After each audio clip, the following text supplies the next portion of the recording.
दोस्तों आप लोग देख रहे हैं सचिन भोजपुरी इंटरटेनमेंट। आप लोग को फिर से एक बार इस चैनल पर स्वागत है। तो आप सबको बता दूं, हर तरफ trending star hit machine Khesari Lal Yadav ही दिख रहे हैं। ये वीडियो आप लोग स्क्रीन पर देख रहे हैं, ये एक छोटा सा रील है। ये शूटिंग पर के वीडियो है भाई लोग।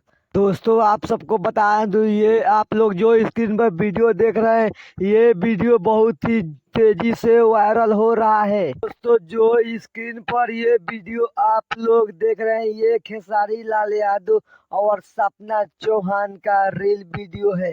भाई लोग आप सबको बता दूं, खेसारी लाल यादव का आज एक सुबह सुबह गाना रिलीज हुआ है। और आप सबको बता दूं, खेसारी लाल यादव का एक और परसों गाना आएगा।